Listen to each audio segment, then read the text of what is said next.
What's going on, everybody? Welcome to Cover Lines. I'm your host, Brian B.Dot Miller, and today's cover star is a true DMV player. Please welcome Premo Rice. Premo, what's good? I'm good, man. How you feeling? Man, good. I want to start this conversation off with a church. You understand? Gotta get a motherfucking church. Sir. Yes, sir. Good church right there. Yes, sir. Absolutely. Word. Good to see you, man. You're on the final leg of the Sucka Free Summer Tour. It's time. Are you ready for it to be over? A little bit, but not really. You know how I go with that, you know what I'm saying? Having a little good time, but you also want to get your rest and shit, you know? Yeah. But yeah, it's cool, though. Great experience. That's what's up, man. You said on this tour you're taking a few song requests, right? What have been some fan favorites? Yeah. Of course, Deep in My Bag. Of course. Shake Jones. The ladies I like, you know what I'm saying, a lot. Mm-hmm. That Fire is becoming a good little favorite with the crowd. Get the crowd moving a little bit, so yeah. So can I add something to the set list? You know, I like On Go. Okay. Sprinkle Me. Okay. People been asking about that. People been asking for that? I gave them that one. Okay, what about Right Wrist Part 2? I did that a couple shows. Okay. Not every show, though. Not every show. I be trying to fill out the vibe, you know what I'm saying, with the crowd if they ready to go. You know what I'm saying? Yeah. It might get too hot. You know how I go, got the openers and shit. Crowd get a little antsy. Word. You know what I'm saying? In the Shake joint, that is one of my favorites. Yes, sir. Did you really find that beat on YouTube? I did. Really? I found it on YouTube, bro. Me and my man, King Joe, he was in the strip club. He was at Stadium. I don't know if you know about that. Legendary club in D.C. And we was just vibing one night, man. We bought like a table. I had just put out a song and we was testing it out at the time. I think it was like Players Anthem. Mm. You know what I'm saying? We was testing out in the club, just having a good time, fucking with the bitches or whatever, you know what I'm saying? And that song came that night, you know what I'm saying? It was like, wow.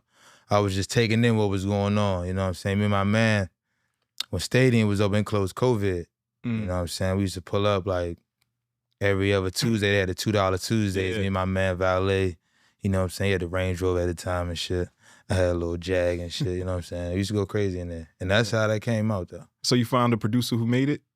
Yeah, facts. We DM'd each other, you know what I'm saying? He bigged me up and everything. Yeah, facts. Good. It was all good, yeah. It was all good. No pressure over there. Absolutely, you know man. And you're closing out the tour at the Howard Theater in D.C. Yes, sir. And you said niggas gonna witness history in the city. Facts. As a DMV native, like, what does that stop mean to you?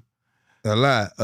I'm probably one of the first guys to, I think, from the city to book that venue myself. You know what I'm saying? I ain't go through like no promoter or nothing like that. You know how the middlemen be. Yeah. So I'm like one of the first to do that straight to the source and pack it out. That's what's You know what I'm saying? A lot of dudes not doing that. Word. You know what I'm saying? So yeah, it's big. But you've been working hard, man. This is actually like your second tour this year. You know, a few months ago you were on the road with Currency. Yes, sir. How was that experience? It was good. That was my first time in Canada. Oh, wow. So it was a great experience. I always learn a lot from brother. He not even much. Granted, we have our conversations, but just watching him, I learn a lot, you know what I'm saying, from him, just how he do it, because we really grinding the same way. Yeah, how did being on that tour prepare you for your own? Well, I'm gonna say I was kind of already prepared, because this wasn't my first tour. Right. You know what I'm saying? So I was kind of already prepared, but it put me in a sense of, you know, he be having his live band and shit, man. And I really started opening my eyes on how to have an effective show, not when you're hot, but like how to have an effective show over a lifetime, you know what I'm saying? And I think, you know, the live band is one of them things that take your shit to like another level where you can have shows all your life, you know what I'm saying? You can be 65 still doing the show, you got that good live band and that vibe, you straight, you know what I'm saying? So stuff like that, and just the way he moved with his team, he independent, so he doing it himself, him and Musa, you know. So I just watch him a lot, you know. Yeah, I read that you learned a lot of stage presence from Currency. What are some tips that you took away from him? Just the way he interact with the crowd. I think when I first was starting off, I wasn't interacting too much with the crowd. I would just go in there and do my songs, you know what I'm saying, knock shit out, you know what I'm saying. But now it's more interaction. I'm taking my time, you know what I'm saying. I learned a lot he comfortable on stage, real comfortable. So I had to learn more comfortability because, you know, being on stage, all my shows, especially coming up, bro, it was a lot of me opening. I was opening for people. So it was a lot of proving myself, you know what I'm saying? So now it's like, all right, everybody know me now, so Yeah. I don't really got to come up here tense trying to force you to know me. Right. You know what I'm saying? I can just relax, kick back a little bit, let the crowd work. And you once posted that you could rock a crowd of thousands and end up at the good bar afterwards. Facts. Is that happening on the tour? Yeah. A little bit, not too much. Okay. It's really been rocking the crowd going to sleep. You know what I'm saying? But yeah, that's facts. So when you're at the bar, what's your drink of choice? I do rum right now. Okay. I'm a rum guy. I've been to Jamaica a lot, so rum and pineapple. Can't go wrong with that. Yeah. I be trying to tell. I've been actually putting a lot of cats on. A lot of cats been getting hip. You know what I'm saying? The Bamboo, Lil Wayne shit. Yeah. That shit go crazy, bro. I love that shit. We're gonna have to get a drink after this, man. You know what I'm saying? Facts. You come to the show, right? Of course, I'll be there. Absolutely. Now, this tour is in support of the new album, Bad Muhf. Yes, sir. I read that this album was 10 years in the making. Why did this Absolutely. project take a decade to create? Just life experiences, man. Everything I went through. You know what I'm saying? From the good and the bad. Whether it was with the music, with a bitch, you know what I'm saying? Real talk, bro. Gotta do it. You know, everything. So it just kind of had me thinking like, man, after all these years, bro, I'm here. You know, every year I've been rapping, bro, I've never declined. I can say it's never really declined. So I'm like, man, you're a bad motherfucker doing this by yourself. You know what I'm saying? So the title is bold, like Bad Facts. Motherfucker. Like, and I was listening to some Michael Jackson at the time. Because what I like to do, I just be making music, bro. So when I come up with a project, I really like I want to put together like the theme of it. And at the time, I was listening to Michael Jackson Bad and just looking at the cover, you know what I'm saying? Like, you know what I'm saying? This is cool. What am I gonna come up with next? So I think the names of my albums really stick. Yeah, they're statements. Yeah. So I try to always keep it something real, not too much, but it's a lot, you know what I'm saying, at the same time. So that's what I like to do with that. And the album is anchored by the lead single, Sucka Free, man. Yes, sir. It feels kind of like a full circle moment because that was like the name of the first track on your debut album, Mack Sagas. So what does it mean to be Sucka Free, Premo Rice? Man, just free of the lame shit, man. Free of all that garbage, you know what I'm saying, everybody got going on in the world, man. Whether it's with a bitch, whether it's with the system of life, whether it's with your job, you know what I'm saying? Just don't be on no sucker shit with that shit, you know what I'm saying? Yeah. Why do you think that was like an important message to get out? Do you feel like it's a lot of sucker shit right now in the game? Yeah, be quite a few things going on, but who am I to judge? You know what I'm saying? But yeah, my shit is a self-esteem booster, man. So like, it might be a girl tripping over her baby daddy or something, you know what I'm saying? Nigga tripping over a bitch, get on some sucker shit, you know what I'm saying? So it's really just to get that self-esteem going, man. Right. I be telling people, man, I rap at this point, I definitely rap for the listener, you know what I'm saying? To get them going. Right. Because I'm going regardless, you know what I'm saying? Absolutely. Yeah. And you dropped Bad Motherfucker on your label, Live Forever Records. Yes, sir. You called it the 97 Rockefeller. Did you model your imprint after them?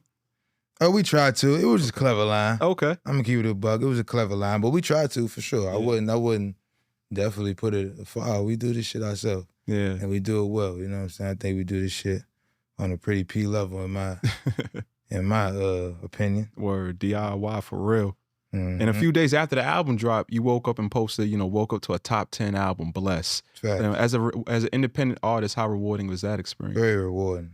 I knew at that moment I can get to #1 without the label, you know what I'm saying? Literally at that moment, because I didn't expect. I made it. I think the furthest I did was top 25. I was like number 25, 24 with the Portrait of a P album, you know? So when that got to 10, I was just, oh yeah, the sky's the limit, bro, for real. Because, at the time, I kind of thought it was a little ceiling. Really? Being independent sometimes, they got the robot going a little bit. So, I ain't gonna say it had me discouraged or nothing, none of that. But, I was just thinking, like, I kind of like to think realistically sometimes. You know what I'm saying? I don't want to get too ahead of myself, but yeah, and I seen that. It was off to the races after that. So it's kind of still getting started, man. Word, because you once said like Currency gave you props on stage, right? And you said it meant the world because the route you're taking is not for the weak. Absolutely. So can you like talk about that journey and how you built the strength up to be where you are? Just doing, man, just really just doing a lot, man. Really taking chances, not knowing the outcome. Just having faith, man. It was a lot of faith. I don't want to get religious, but like I pray for guidance. That's all I pray for. So these last 10 years was just me praying for guidance, man. But really putting the footwork in. 'Cause I'm gonna tell you this, bro. When I put out the first mixtape, when I put out Mack Sagas, you know, I was hoping, you know, like other artists, get that one jump, take off, you know what I'm saying, off to the raisins. So when I realized that was not happening, it really put me in like a different mindset. Like, wow, I really got to grind. So like, can't nobody, bro, I can go to almost every state in America almost, bro, and be good and know where to go and tap in just all off the strength that I put myself out there. I ain't have a lot of guys have like OGs, somebody they can run to the industry, you know, to get knowledge and stuff. We had no knowledge, bro. We did this just off the strength. I put some music out on SoundCloud and just kept it running from there. So it's all about faith, bro. It's all about having the will to win. You know what I'm saying? Don't let nothing get you down. I ain't like a sad nigga or nothing like that. So like nothing really gets me down. Even if I done failed or made garbage moves, because it comes with it. You know what I'm saying? You're gonna make some moves that mean nothing. So like all that bunch of nothing you do, it's gonna amount to something. You know what I'm saying? So I just always kept that in my mind, bro. Word. And investing in yourself isn't cheap. Investing, and that just putting my money into myself, like I'm the best investment. So when I realized that, when you really realize that, you start putting more money up. You know what I'm saying? Because like you, in the independent realm, if you good with your money, because a lot of niggas get some money and just blow it. If you good with your money, you kind of be a little, you'll be afraid. I ain't gonna say afraid, but be hesitant to jump on something. Because it's like, do I really want to pay this? Right. You know, but if you really tap into yourself and be like, man, I'm just gonna make it back. Yeah. You know, as long as I keep working. Like you said, you are your best investment. And Facts. Deep in My Bag, which is one of my favorites, you said you dropped so much bread in the video, made your label money, it's only me. Absolutely. Just between us, Premo, like how much did it cost to get that song to where it's at right now? Or where it needs to be? 20 grand. 20 grand. For starters. Yeah. 20 grand for starters. So yeah, I mean, shit ain't for the weak, bro. Right. A lot of niggas don't even got 20 grand to play with like that. Yeah. And I'm not even gonna say I was playing with it. You know what I'm saying? I was awesome. I need this back. Yeah. You know? But it paid off though too. Yeah, absolutely. And also you got the remix with 2 Chainz, man. Yeah. Appreciate him. He did that off the stream. Oh yeah, I was gonna ask how did that happen? My good guy Ghost, man. He is real cool with 2 Chainz DJ. But 2 Chainz already be listening to me in June. So it wasn't like, you know, I met him and then we clicked off. He just was already kind of a fan. He was familiar. Yeah. So at the time, he was trying to, I think he wanted to do some songs, and we got the chance to send him that record. It was already buzzing, and you know, he just hopped on it off the stream. So shout out to bro. I ain't never met him still. Wow, you still haven't met him? Yeah. So I gotta make that happen. Shout out to bro, you know what I'm saying? Good deal for that. You know what I'm saying? And you produced that song as well, you know. Absolutely did. It uses the same sample as Beanie Sigel, Jay-Z, It's On. Yeah. You know, can you recall the experience that led you into creating that song? Yeah. I was chilling at a Fly Honey's loft. Just vibing.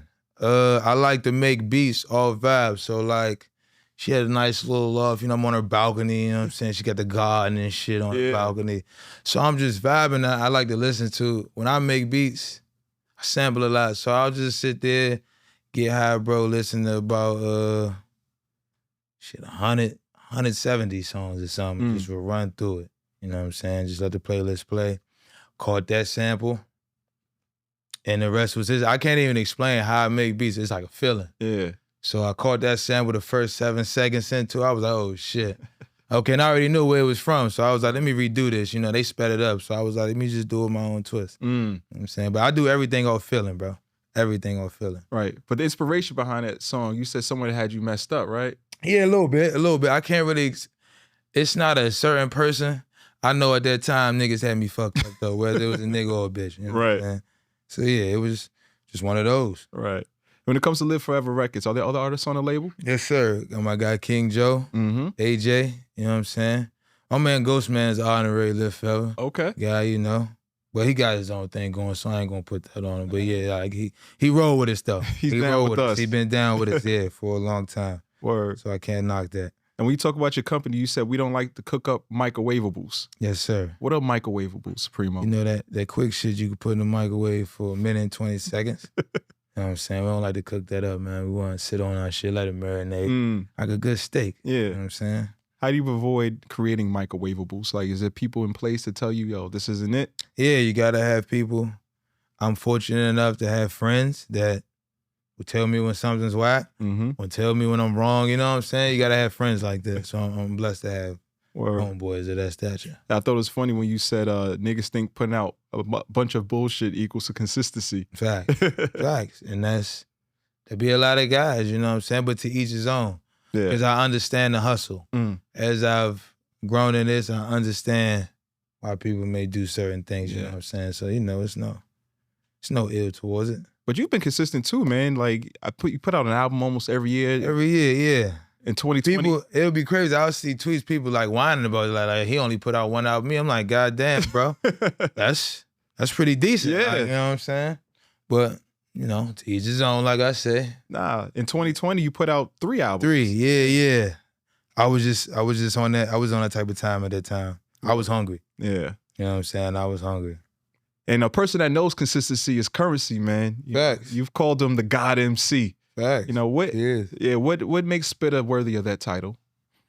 But when I first went down to New Orleans to record with him, you know, he got a home studio, and there was no comfortable seats in that bitch. But he has like a center block built into the wall, and that's all. It's like literally cement that you sit on. There's 2 seats of them. He got the 2 cement seats. He got two desks, like kitchen islands almost. Wow. And his engineer has a chair. And that's it. And I was like, damn. I was like, damn, bro. These are very uncomfortable seats. He was like, bro, I don't come in here to bullshit. I ain't coming here to bullshit.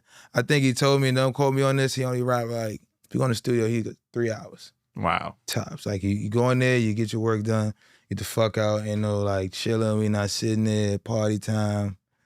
You do what you gotta do. And that, in my mind, I'm like, wow. Because every studio I've been in seems me comfortable. Yeah. You know what I'm saying? They create a little vibe and shit, you know? So I just thought that was dope, bro. The way you describe it sound like central booking. Hey, facts. You know what I'm saying? But hey, that right there, that showed me something that day. That made me want to work a little harder. Yeah, that he's different, man. Facts. I love the collaborations over the years, like Vintage Luxury. Yeah. And you had a standout moment last year on the song Never Get It Back. Yeah. Did Spitta give you direction for that record? How did that happen? Nah. You know what's crazy about that record? He sent it to me. It took me a minute, I'm not gonna lie, to do it, because I can't even say I was feeling the beat 100%. Really? So it took, because I listened to that song growing up so many, you know. Oh, you were familiar with it? Yeah, you know a song you listen to so many times, like, oh man, you know what I'm saying? Yeah. Same sample. But I forgot what happened. When I was in the studio, we just pulled it up, randomly pulled, because I think his manager hit me. Or one of his guys hit me again, like, bro, you gotta hop on this record. And I'm not gonna lie, I went in it with the first line. I didn't even think too much to them first lines. I didn't think it was even gonna go that crazy. Really? I didn't even think that was one of my top verses for real. Wow. I was just in the studio. My manager tell you, we was just in the studio. I was in there just going line for line, just cutting it. And then it just happened to go crazy. I didn't think too much into it when I finally did it. You know what I'm saying? But I did sit on it for a minute because I didn't know what to do. I like to sit on beats and think of like the whole the flow. Yeah. That's what I really do first. I just think of the flow, how it's gonna flow. And I wasn't catching it. Wow. And then I just caught it, and then shit. I thought he didn't put me on it because he put his tape out and I wasn't on it. And then he put the deluxe out and it went crazy. Yeah. It was one of the random ones, but I didn't make it and say, oh, this the one. Yeah. Smack. It just happened to be a slap. We perform that shit all the time. It always happens like that. It's the one you least expect that takes off. Yeah. And I never knew that until that happened. Wow. You know what I'm saying? I thought that was a myth. That's definitely a fan favorite, man. Yeah. And another person you have great chemistry with is Larry June. Yes, sir. You know, you said you hate when niggas compare you to you and Larry June. Why is that? Yeah, because I think we're just so different. You know what I'm saying? I think we're very different. Mm-hmm. Like, it's just granted it's ism on these tracks, but he's just it's a West Coast version and it's an East Coast version. I say this because like June, and I don't mean this in no way, June can't make Deep in My Bag. He can't make Silk Shit. You know what I'm saying? I can't make Smoothies in 91. You feel what I'm saying? You. So I just feel like when they compare, it's just like, man, you can't even compare this, bro, because it's literally two different vibes. He's more of a upbeat West Coast. My shit is bouncing more, you know what I'm saying? East Coast bounce. So that's why I say that. It wasn't like no malice or bro, nothing like that. It was just like, man, y'all, what are y'all listening to? Right. Because I don't think we're listening to the same thing. Yeah. You guys have a gang of songs together. Facts. Is there any truth to you guys doing the collabo album? Because you posted a picture back in 2019. You said one of the greatest collabo projects of all time. It would be. Oh. You got to ask, bro. I'm going to keep it a buck. Okay. I send songs, you know. I'm not going to sit here and you got to ask, bro. You can't ask me. I send songs. We discuss it all the time, you know what I'm saying? We talk from time to time. So, yeah, it's always in discussion, but you got to ask, bro. Yeah. I'm always ready. You know okay. And so, yeah, ask you that. Larry got a bunch of niggas lined up. You know what I'm saying? You got to ask him. You know what I'm saying? He might be the problem. Oh, man. You feel me? Yeah, it's my guy, though, man. Yeah. It's my guy, nonetheless. Is there a favorite song that you guys have done? I like Coast to Coast. Coast to Coast is fire. I think we was really rapping. That was I was a lot of real pimp rap right there. Yeah. No bullshit. It was like two gladiators with their swords out on that one. Pause. Yeah. Yeah. I like Sexy Shit Part 2, man. I like that one too. Yeah. I like that one too. And of course, Malaysia. The classic. Yeah. For sure. That was one of them other ones I didn't really think was gonna go that crazy. Yeah, I didn't think it, bro. Why? For what reason? I'm not sure. I'm not. At that time, I think I was doing a lot of more upbeats, and I was just a little too slow. But you know, I knew I needed something like that. But yeah, wound up being a classic. Absolutely. You said the DJs need to make that the new Club Let Out song. Facts. They do. Word. But let's take it back though, Premo. About you and your origins, man. You're from Hawaii. You're born in Hawaii. Yes, sir. And PG County, Maryland. That's home. Yes, sir. So when did you move? Do you remember what age? Yeah, I moved around like 3 years old. Okay. My father was in the Navy and shit, you know. So he was out there. I moved about 3 years old. Moved to Northwest DC, 3119 Park Place with my grandmother. Okay. We lived there with my grandmother till about like 7. And then I moved to PG County and really settled in PG County and really, you know, started. But I would be at my grandma's house from 7 to 13 for sure, every weekend. So, like, I was uptown all the time, back to Maryland. I was both, you know what I'm saying, until that time. But, yeah, I'm playing in PG for sure, Oxon Hill to be exact. Gotcha. One of 3 kids. Are you the oldest? Nah, I'm the middle child. Okay. I got 2 sisters. I got old women. I'm like a lion. That's why my ism's so good, you know what I'm saying? Yeah. And your parents, they split when you were 14 years old. Just about, Yeah. I thought it was dope that you reunited them for the first time at your show back in 2022. Yeah. It wasn't for the first time, but you know, they don't see each other a lot, but I definitely, I kind of reunited like a good friendship. You know what I'm saying? It wasn't that cool at the time. I will say that. And then that happened and it kind of, you know, we boosted friendship. You know, parents love seeing the kids. Yeah. Be great. You know what I'm saying? And you had your mom on the Interlude on the Rice tape. Yeah, facts. Did you tell her what to say? That's a real, no, I had her on The Saga Continues too. Those are real voicemails. Oh, okay. I just told her to give me some encouraging words. I ain't tell her exactly what to say though. So I just told her to give me, you know, some encouragement. Something you would say to me in general. Yeah. That's what she came up with, you know what I'm saying? Shout out to her, that's my girl. It's definitely heartfelt, man. Mm-hmm. And you know, you got a lot of your musical influence from your grandma and your music teacher. Facts. You say you Shout out to that guy. Shout out to him, man. He's actually having a 30th anniversary party next month. I'm gonna be at. I got to go. Oh wow, that's what's up, man. Boy, love. Yeah, for sure.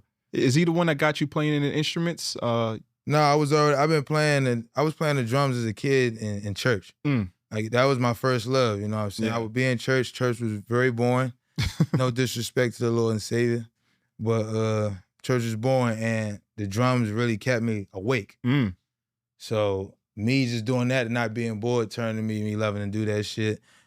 It turned into me loving music as a whole, you know what I'm saying? So I was inclined more to expand my mind on music, so I started going to other instruments and shit, right? Which led me to my music teacher, in high school, you know what I'm saying? See how God works? Yeah, facts. And he, you know, gave me the greatest lessons on just music theory. Mm-hmm. And that helped me rap. Right. You know your voice is an instrument, bro. Mm-hmm. Yeah. And you still play the trumpet too, right?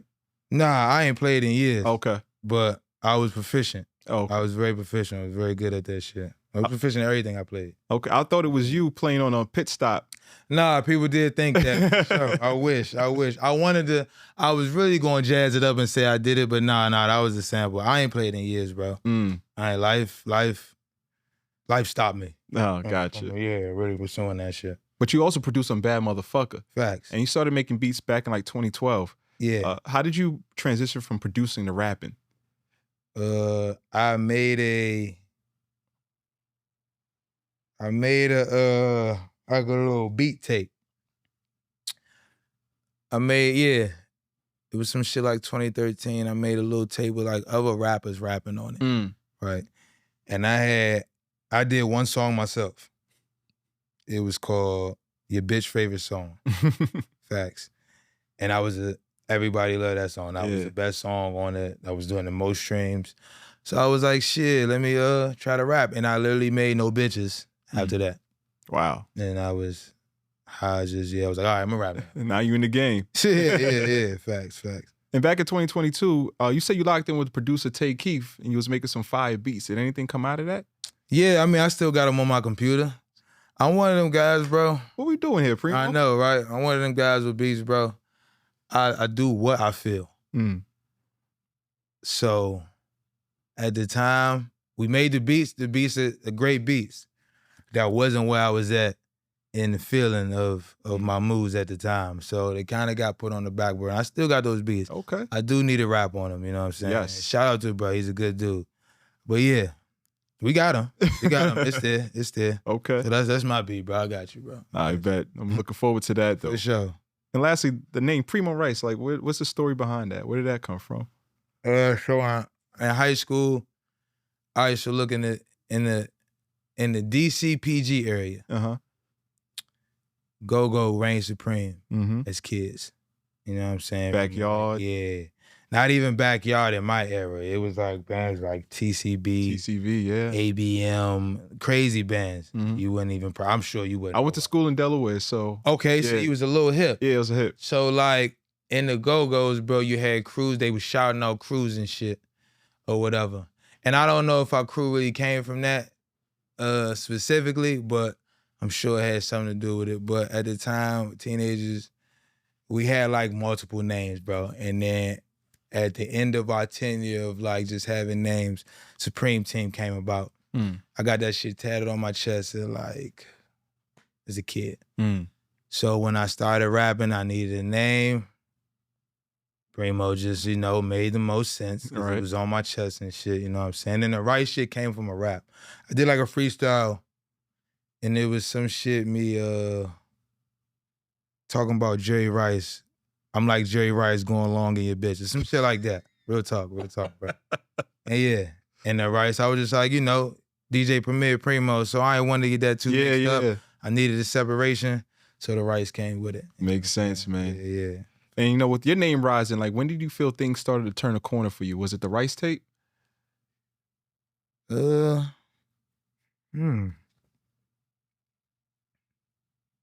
not gonna say it was the Rice tape.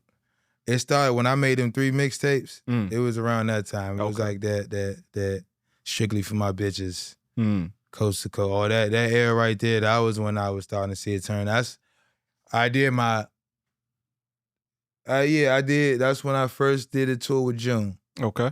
Me and June was doing tours right before COVID. Yeah, so all that time right there was when I knew shit was turning. Yeah. You know what I'm saying? Like I would do shows with June, nobody would know me.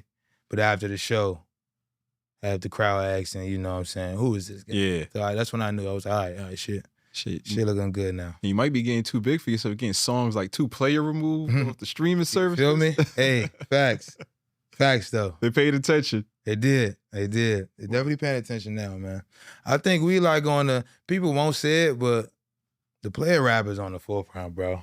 A lot of people now nobody's really gonna say it and really mention us, like me, June, and Worthy, bro. But we put that shit on the forefront, bro. You know what I'm saying? Everybody claiming that peace shit, bro. I almost can guarantee it came from us these last 10 years because I don't think nobody was preaching it. It definitely feels like a renaissance. Yeah. Sure. A lot of songs, bro. Nobody's preaching that shit like we was preaching it, bro. So, Word. You know. And you say you call yourself the rap Tim Duncan. Why is that? Because I feel like my shit don't go crazy. It's just like fundamental ball. I'm just always giving you what you need. Right. You know what I'm saying? Tim Duncan he always gave niggas what they needed on the court.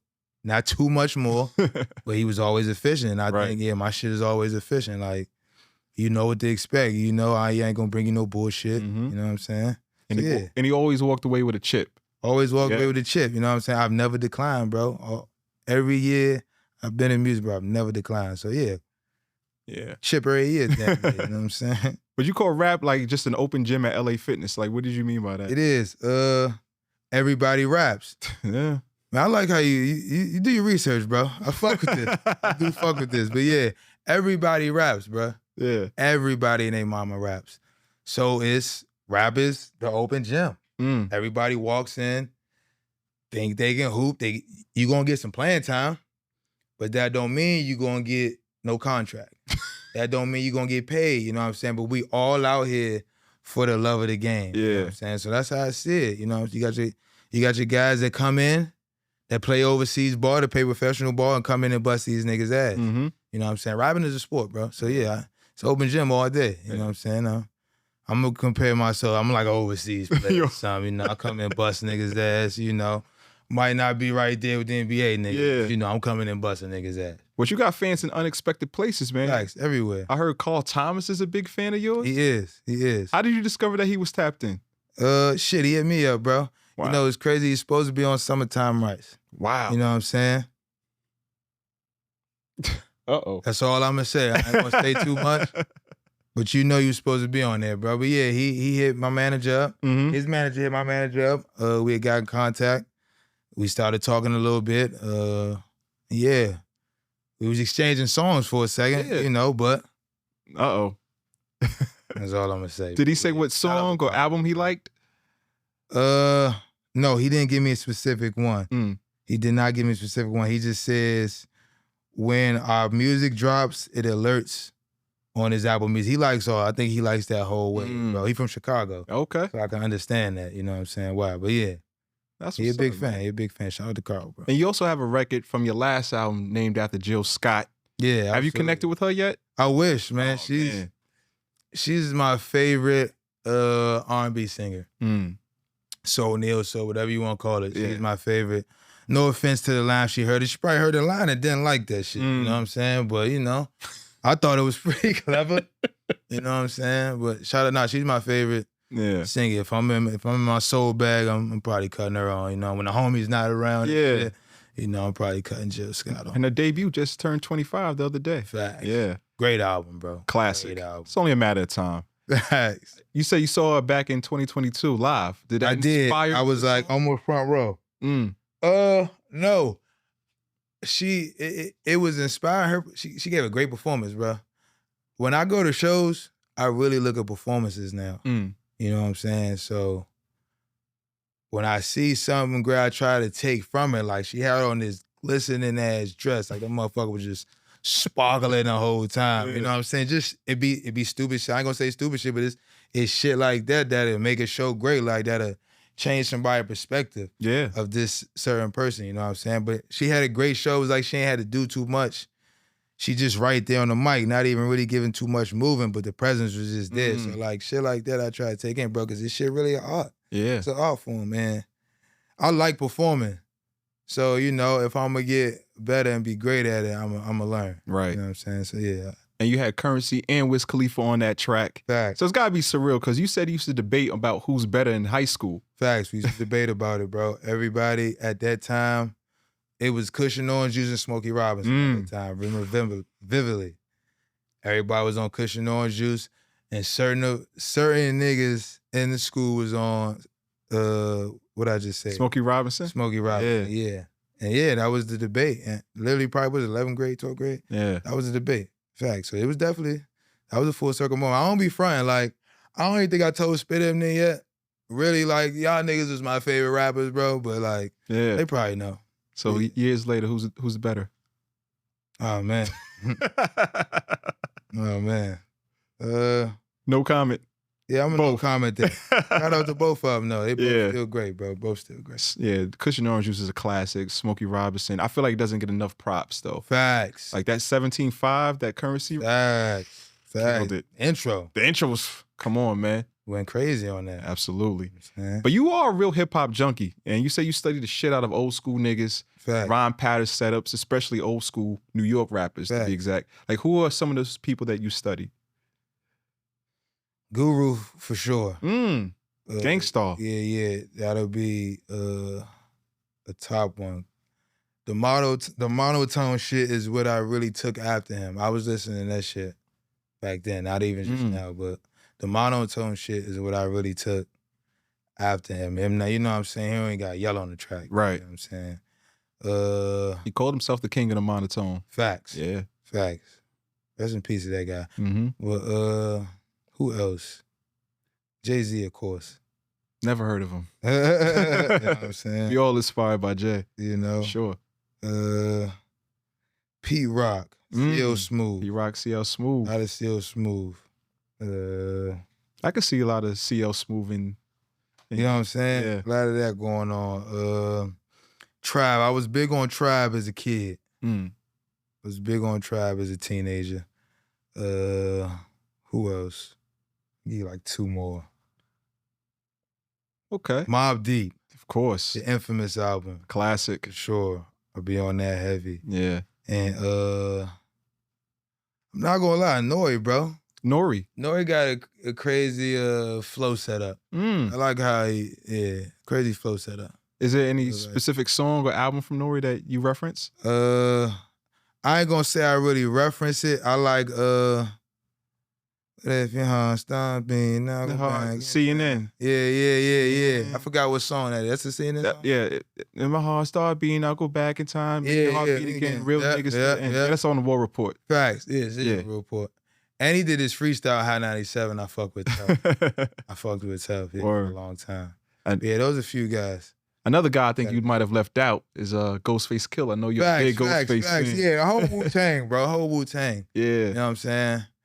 That's a given, bro. Ghostface, though, just is, the word scheme be ridiculous. Yeah. I've always thought he's like just the greatest like rhymer. He just be rhyming crazy words together. You say you told Ghostface that in person, right? In his face. Yeah. He had a, it was a Cannabis Festival Wiz and shit on it. And he opened. Yeah. Was walking up, usually walking like right past each other. I told him to his face, bro. I was like, you the man, bro. God him sleep, bro. You know what I'm saying? He probably don't remember that shit. Yeah. But for sure. But you do though, man. Absolutely. And you said in high school, MF Doom. Yeah, it was big. It helped your vocabulary expand. Yep. Are there some songs that you helped the vocab? Accordion is great. Rap Snitches. I like Rap Snitches. That's not one of my favorite. Okay. Powerball 5 is one of my favorite songs from him.